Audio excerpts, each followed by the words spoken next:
The asteroid of contention, designated G774 Alpha in the meticulous star charts of the Kythera, was little more than a frozen pebble adrift in the black. It held no strategic value, no rare elements, and orbited a dying red dwarf with all the enthusiasm of a condemned prisoner. Its sole attribute of any note was water. Frozen, crystalline water, locked deep within its silicate crust. And for that reason, it had become the nexus of a diplomatic incident that had dragged on for 3 standard years. Junior attaché Marcus Chen stood in the periphery of the arbitration chamber, a ghost in a crisp Terran Union diplomatic uniform. He was young, his face still holding the soft lines of academia rather than the hard-won creases of interstellar statecraft. He was meant to be observing, taking notes, and fetching synth-calf for his superior, senior diplomat Evelyn Reed. At the moment, she was losing. Across the polished obsidian table, the Kytheran delegation sat rigid and resplendent. They were an avianid species, tall and slender with plumage that shimmered in hues of iridescent bronze and gold. Their ambassador, Xyler of the sun-feathered clutch, tapped a single, elegant talon on the table. The sound was like ice cracking. Senior diplomat Reed. Xyler's voice was a melodious, yet condescending, series of clicks and whistles, flawlessly rendered into galactic standard by the universal translator. We have been over this. The Treaty of First Settlers, subsection 4, paragraph beta, is unequivocal. Water rights on unclaimed celestial bodies are granted to the party that first establishes a continuous extraction operation. Our facility has been operational for 3 years. Yours has been for 2 years and 11 months. Reed ran a hand through her graying hair. Ambassador Xyler, we have argued that the principle of shared scarcity should apply. The asteroid holds more than enough water for both of our outposts. A partitioning agreement is the only logical. Logic, Xyler interrupted, ruffling his neck feathers in a gesture of mild disdain, is a fine tool for engineers, diplomat. Here we honor the sacred text of the law. The treaty is the treaty, precedent is precedent. For 200 of your years, this clause has stood unchallenged. You are asking us to disregard tradition, law, and history for the sake of convenience. Marcus watched, his eyes narrowed. He had read the Treaty of First Settlers 7 times. He had also read the entire 3,000-page volume of G7 legal precedents, the addendums, the provisional clauses, and most importantly, the original draft notes from the conference where the treaty was signed 2 centuries ago. Humans had been present at that conference, a fledgling species barely allowed a seat at the table, their diplomats more curiosities than participants. Reed sighed, defeated. We are prepared to offer increased trade tariffs in our favor on deuterium exports. We do not need your deuterium, Xyler chirped. We need the water that is legally ours. The ruling of this chamber is clear. Cease your operation within 1 standard cycle, or we will file for formal sanctions. The Arbiter, a silicon-based life form whose thoughts manifested as shimmering heat patterns in the air, began to coalesce its final judgment. Marcus saw his opening. It was a breach of protocol so severe it could end his nascent career before it began. He took a single step forward. Senior diplomat Reed, he said, his voice quiet but clear. Reed shot him a look of pure fury. Attaché Chen, stand down. The interruption, Ambassador Xyler, senior diplomat, Marcus said, bowing his head slightly to both. I merely have a point of clarification regarding the esteemed ambassador's interpretation of the treaty. Tilted his head, a gesture of amused curiosity. A junior attaché wishes to clarify the law for a clutch leader who has negotiated treaties since before your grandparents were born. Proceed. This should be novel. Took a deep breath. Ambassador, you are of course correct in your citation of subsection 4, paragraph beta. It grants exclusive rights to the party that first establishes a continuous extraction operation of, and here is the point of clarification, potable liquid water. A ripple of confusion went through the Kytheran delegation. Xyler's golden eyes narrowed. That is what we are discussing. Water. With respect, Ambassador, you are not, Marcus countered, his voice gaining confidence. Your facility on G774 Alpha drills into the crust and uses thermal lasers to melt subterranean ice, which is then pumped to the surface. It is an extraction operation for liquid water, Our facility, on the other hand, does not extract liquid water at all." Reed was staring at him, her mouth slightly agape. Marcus continued, his tone academic. "The Terran Union operation uses sublimation mining. We fracture the ice rock matrix in situ and vent the resulting vapor to a condensation array on the surface. At no point in our process is water present in its liquid state. We do not extract liquid water. We mine ice, a mineral solid, and harvest vapor, a gas. Neither is covered by the specific language of the treaty you have cited." Silence descended upon the chamber. The only sound was the faint hum of the life support systems. Zyler's beak opened and closed twice, but no sound emerged. His chief legal aide began frantically scrolling through a datapad, its talons clicking with increasing agitation. That is semantic sophistry," Zyler finally hissed, his feathers puffing out in agitation. "It is the letter of the law," Marcus replied calmly. "The one thing the ambassador has, quite rightly, insisted we adhere to. The treaty is the treaty. The drafters, 200 years ago, were from primarily water-rich worlds. They conceived of water extraction in only one form. They wrote what they meant, and they meant liquid water. We are not in violation of the treaty because our activities fall entirely outside its legal definition." The arbiter's heat patterns swirled, consolidating into a new form. It projected a single line of text into the air. "The attaché's point is found to be legally sound. The Terran operation is not in breach of the Treaty of First Settlers. The Kithaeron petition is denied." Evelyn Reed stared at Marcus, a mixture of horror and awe on her face. The Kithaeron delegation rose as one, a storm of rustling feathers and furious clicks. "You have made a mockery of this process," Zyler warbled, his gaze fixed on Marcus. "You humans twist words like a carrion bird twists entrails. This is not diplomacy.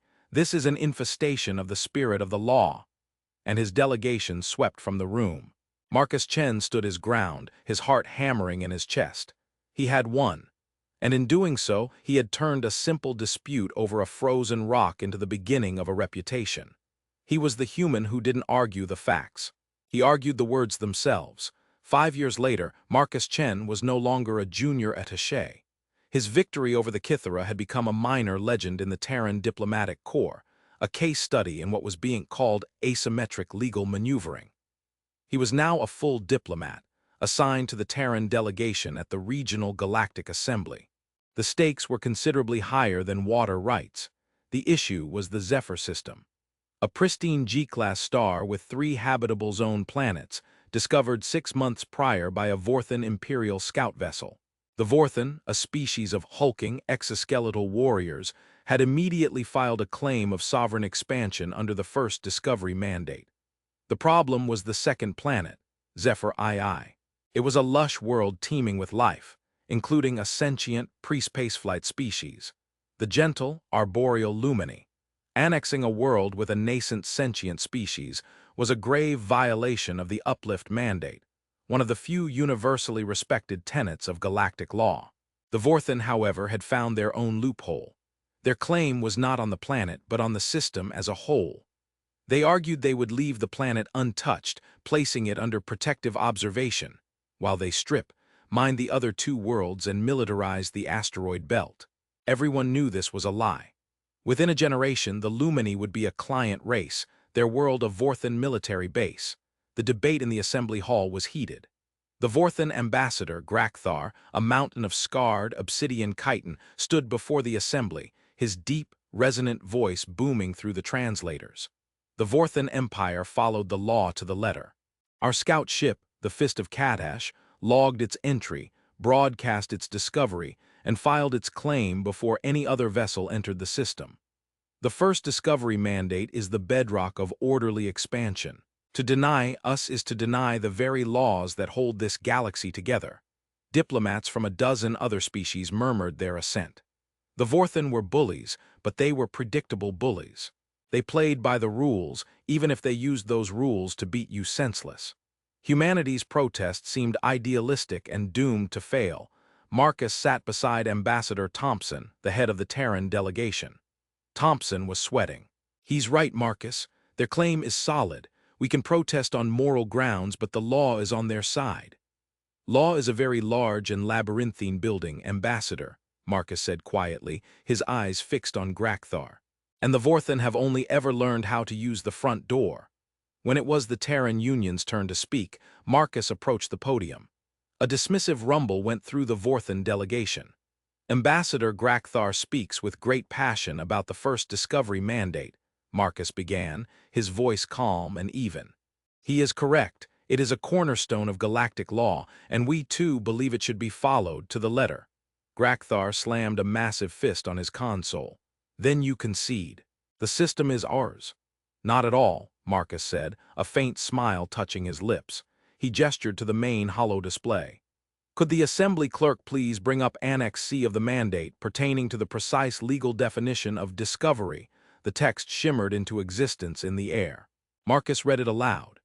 Discovery is legally defined as the first verifiable recording of a celestial body's primary spectrographic and gravitational data by a registered vessel of a recognized galactic power, with said data being time-stamped and continuously logged for a period of no less than 1 standard hour, and archived in a recognized deep storage facility.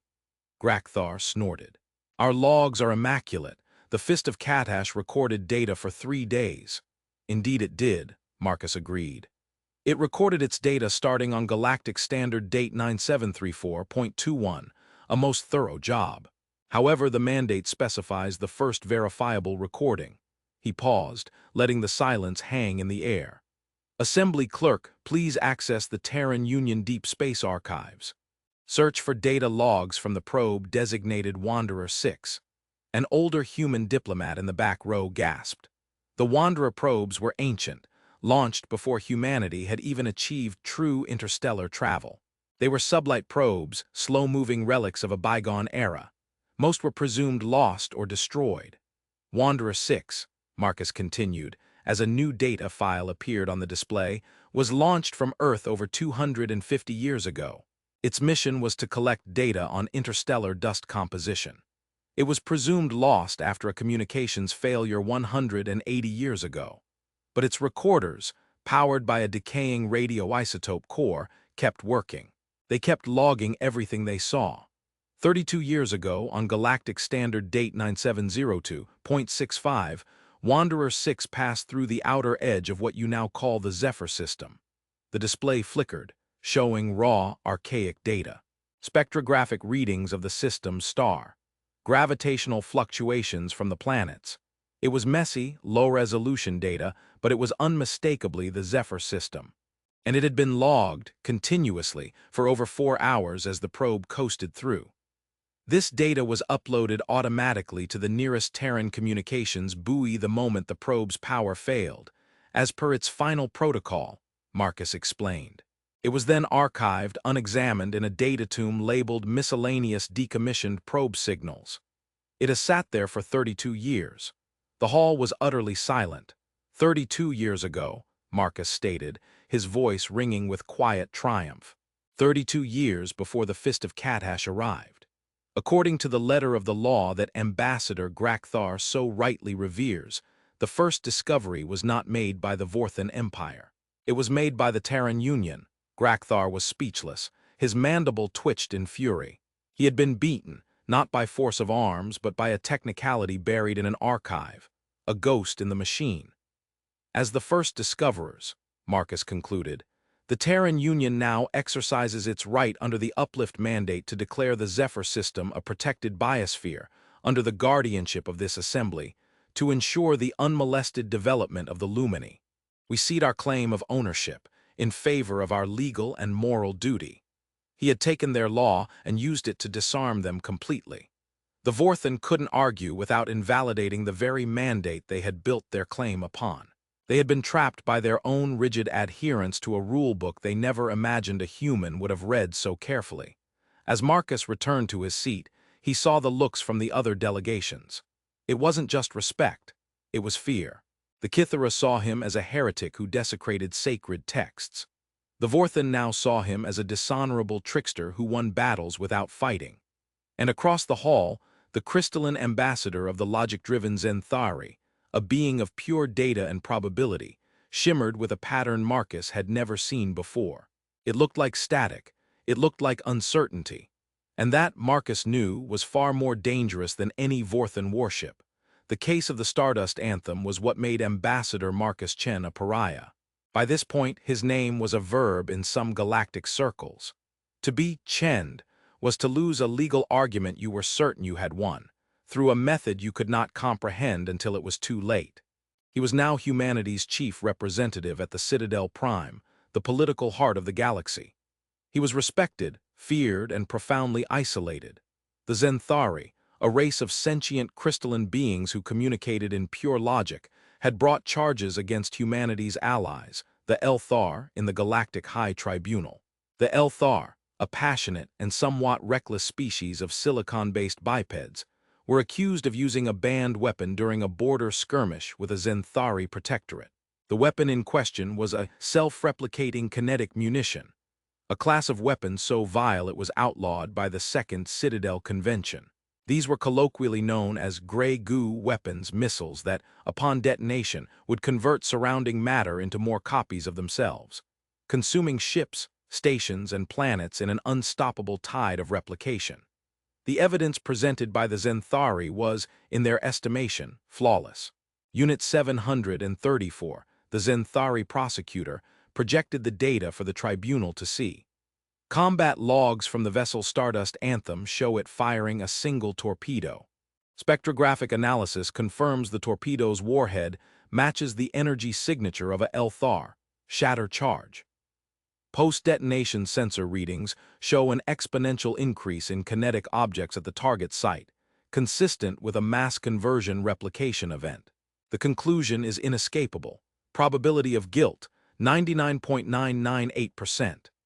Elthar Ambassador wrung his rocky hands, his arguments about faulty sensors and Zenthari provocation falling on deaf ears. The tribunal, presided over by a triumvirate of judges from ancient, revered species, looked grim. Conviction meant crippling sanctions for the Elthar and a devastating political blow to the Terran Union and its allies. Marcus Chen stepped forward to lead the defense. He did not look at the evidence. He did not look at the judges. He looked at Unit 734. Unit 734, Marcus began. Your presentation is, as always, a model of logical clarity. I have no reason to doubt your data. Your sensors are the finest in the galaxy. This opening surprised everyone. Unit 734 shimmered. Your acknowledgement of facts is noted. This will simplify proceedings. It will, Marcus agreed. Let us begin by simplifying the charge itself. The Second Citadel Convention, Article 5, bans the use of self-replicating kinetic munitions. Could you please provide the tribunal with the established legal definition of self-replicating as it applies to this article? A junior Zenthari analyst, a smaller, less complex crystal, projected the definition. Self-replication, a process whereby a mechanism or entity utilizes external matter and energy to produce a functional, identical copy of itself. Thank you, Marcus said. A clear, concise, and logical definition. Now you stated the Elthar weapon was a shatter charge. Could you please project the technical schematics of this device for the court? They were submitted as evidence by your own team. The schematics appeared. It was a torpedo, its warhead a complex lattice of hypertense alloys and contained gravitational fields. As the court can see, Marcus explained, walking towards the hologram, the shatter charge is not a replication device. It is a single, solid kinetic projectile. Upon impact, the containment fields collapse, causing the hypertense alloy to instantly fracture along trillions of prescribed nanofissures. It does not convert external matter. It does not produce copies of itself. It simply shatters into a cloud of high-velocity shrapnel, a devastatingly effective weapon to be sure, a shotgun blast on a cosmic scale. But it is not, by the law's own definition, self-replicating. Unit 734 began to pulse with a discordant light. The effect is identical, an exponential increase in kinetic threats. Effect is irrelevant, Marcus stated coolly. The law does not ban effects. It bans mechanisms. A flamethrower and a plasma cannon may both burn, but they are legally distinct weapons systems. The Elthar weapon is a marvel of material science, but it is not a self-replicator. It is no more self-replicating than a fragmentation grenade. Tribunal judges were murmuring amongst themselves. The logic was slippery, yet undeniable. They were bound by the text of the law, and the text was specific. But Marcus wasn't finished. He knew that winning on this technicality alone would feel hollow and leave a lingering stain. He needed to dismantle the Zenthari's moral and logical certainty completely. Furthermore, Marcus said, turning his attention back to the Zenthari prosecutor. The Zenthari themselves seemed to agree with my assessment.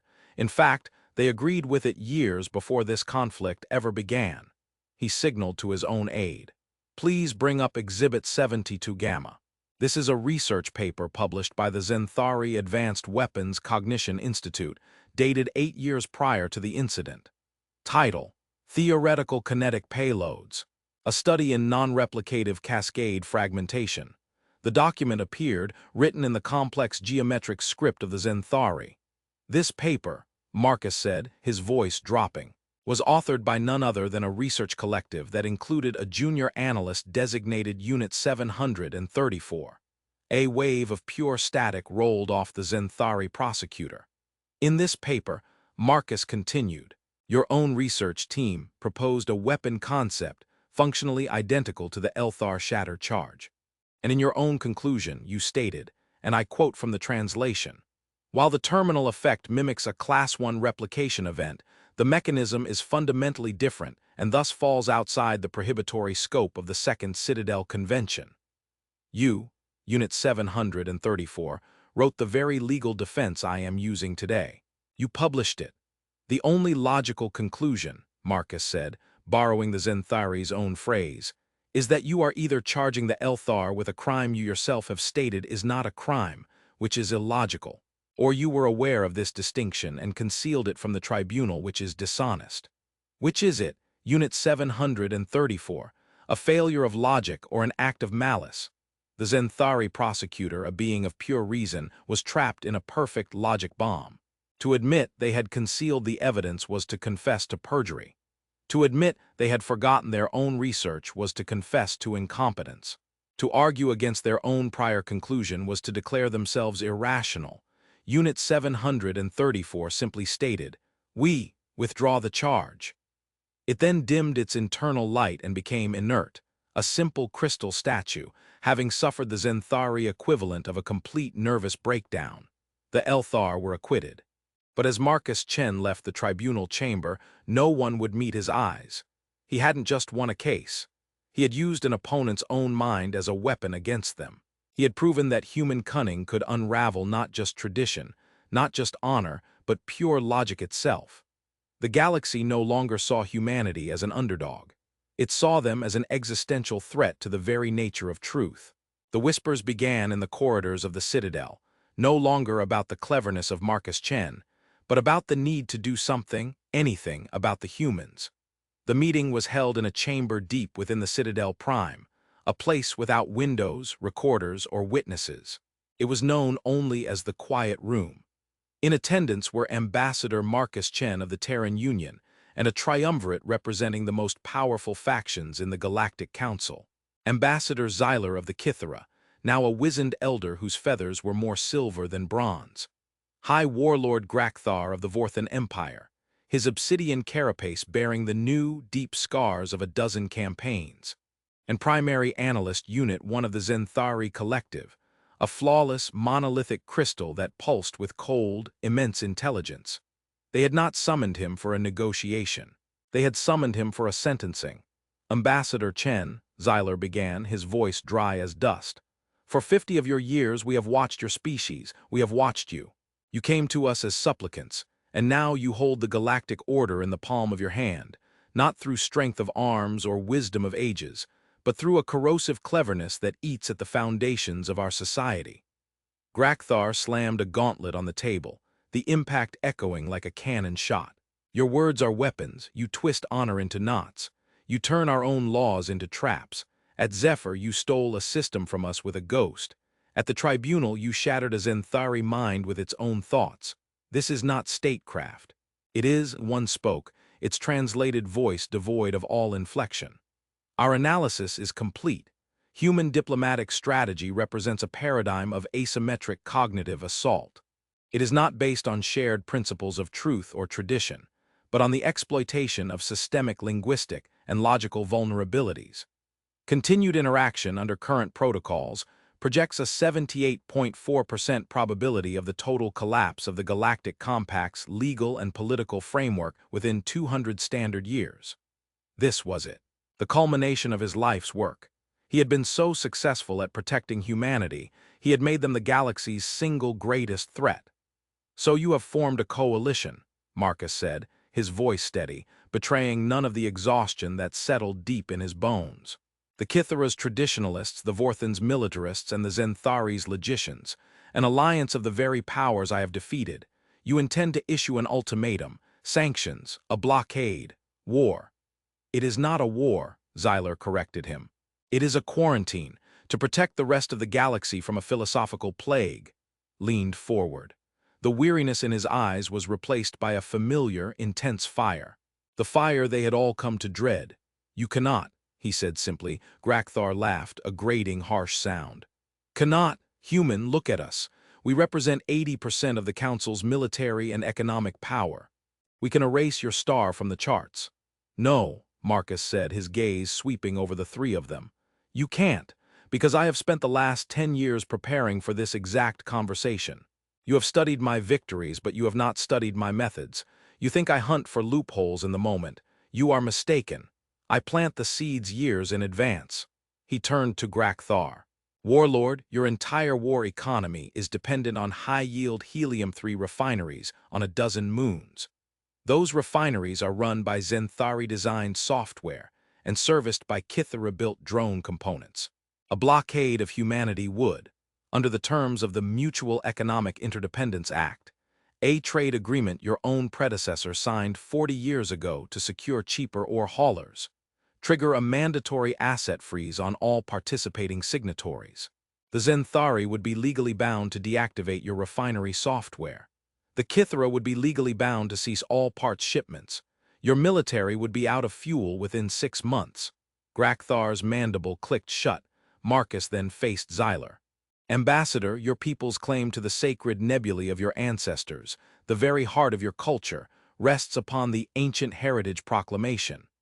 A law passed 1,000 years ago. I took the liberty of researching its origins. It was pushed through the Council by your ancestors, using tactics that would make me blush. They exploited a translation error in the original Old Hyperion text to claim territory that rightfully belonged to 2 other species. I have the original texts. I have the translation notes. If you move against us, I will release them. The foundation of your entire cultural identity will be revealed as a legal fiction, a trick, the very thing you despise me for." Xyler's bronze feathers seemed to lose their luster, turning a dull, flat brown. Finally, Marcus looked at the impassive crystal of Unit 1. "And you, primary analyst, you threaten us based on a projection of systemic collapse, but you forget the first principle of Citadel jurisprudence. No law may be enacted based on a prediction of future events, only in response to a crime already committed. By forming this clandestine coalition to preemptively punish humanity for a crime it has not yet committed, you 3 are in violation of the single most fundamental law of this citadel. You are the criminals here. I could have you all censured and removed from your posts by morning." The silence in the quiet room was absolute. He had done it again. He had taken their strength, their history, their logic, and woven a cage for them out of their own rules. They were defeated before the first shot was fired, but then Marcus did something no one expected. He sighed. "I will not do any of that," he said, the weariness returning to his voice. "Because you are right. Not about the methods, but about the result. We are different. Our minds do not walk the same paths. If we continue this way, we will break your systems, not out of malice, but simply by being ourselves. Another victory today is just a prelude to a real war tomorrow." He looked at them, not as adversaries, but as fellow politicians trapped in an impossible situation. "So I will offer you a solution, a new law, not an act of war. Not a quarantine, a new framework for interaction." He slid a datapad across the table. "I have drafted a proposal," he said. "Let's call them the Human Limitation Protocols. a unique set of bylaws and regulations governing all diplomatic and legal interactions with the Terran Union. It requires all treaties with humanity to include a conceptual ambiguity clause, allowing for challenges based not on the letter of the law, but its perceived spirit. It establishes a special arbitration court, co-chaired by a human and a non-human, to rule on these specific disputes. It mandates a cooling-off period after any human legal victory to allow for analysis and appeal. It is, in essence, a handicap, a set of rules designed specifically to contain our greatest advantage. 3 ambassadors stared at the datapad, then at him in stunned disbelief. "You would do this?" Xyler whispered. "You would put your own people in a legal cage." "I am not caging my people," Marcus said softly. "I am building a stronger fence between our yard and yours so we can finally be good neighbors. I am giving you a weapon to use against me, against the next Marcus Chen. Because I would rather humanity be constrained by law than be destroyed by war. I am saving you, and in doing so I am saving us." He had won the ultimate victory. He had outmaneuvered the entire Galactic Council, only to offer them the terms of his own containment. It was his final, most brilliant trick. He wasn't just twisting the law anymore, he was writing it. He was codifying humanity's unique place in the galaxy, ensuring their survival by officially declaring them to be dangerously, fundamentally different. The human limitation protocols were ratified by the Galactic Council with unprecedented speed. Marcus Chen was hailed on Earth as a savior who had averted a war. He was viewed by the aliens as the architect of their salvation from the human mind. But in the quiet halls of the Citadel, he was known as the man who had won the game so completely that the only move left was to change the rules. He had secured humanity's future, but at the cost of forever branding them as the brilliant, unpredictable, and fearsome other. And as he stood in his embassy, looking out at the stardusted swirl of the galaxy, he wondered if the cage he had built, no matter how gilded, was still a cage. The price of peace, it turned out, was to be perpetually understood as the one who could never be truly understood.